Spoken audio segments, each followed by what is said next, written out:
Hello and welcome to The Know. Here are today's top stories. Engineers have begun removing pieces of the collapsed Baltimore Bridge. The Mirror exclusively reveals energy companies have made hundreds of billions of pounds of profits since 2020.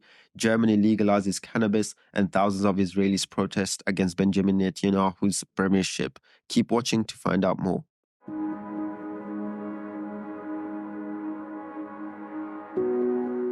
Engineers have started removing pieces of the Baltimore Bridge to open up a temporary channel to allow more vessels into the area around the wreckage. Clearing the channel will allow the search to continue for the missing victims and to reopen the port, which is crucial for the economy for the local area and the state. Maryland Governor Wiz Moore highlighted the complexity of the recovery operation on Saturday.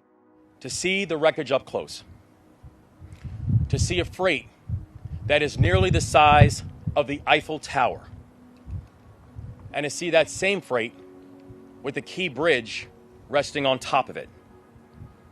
To see shipping containers that were ripped in half as if they were paper mache. To know that out there you have to navigate high winds and electric wires. To go out there and to see it up close, you realize just how daunting a task this is.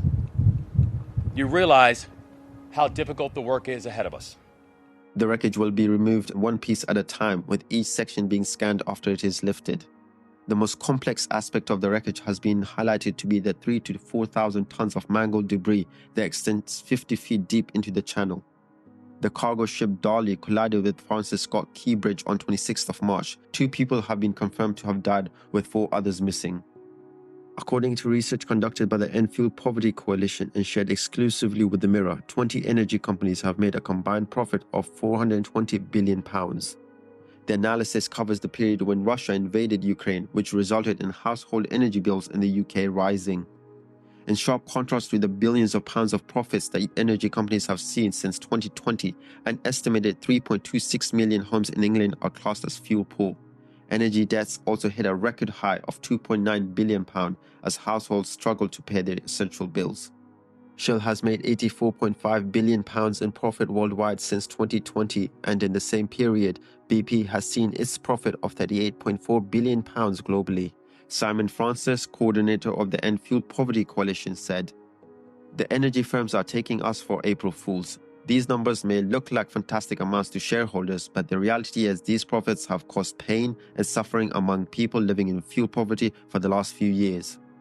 Germany has decriminalized cultivation and possession of cannabis, which was previously classed as a narcotic drug. The new law, which has come into effect on the 1st of April, will see Germans being allowed to possess up to 25 grams of the drug, hold 50 grams at home, and grow a maximum of 3 plants.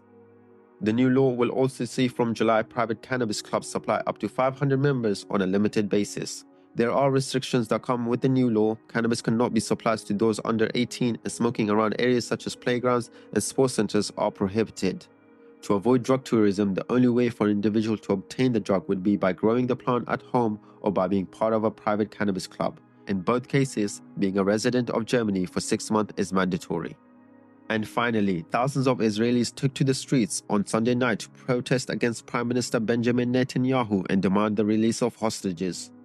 The protesters are demanding that a deal should be made with Hamas to release the more than 100 hostages being held in Gaza.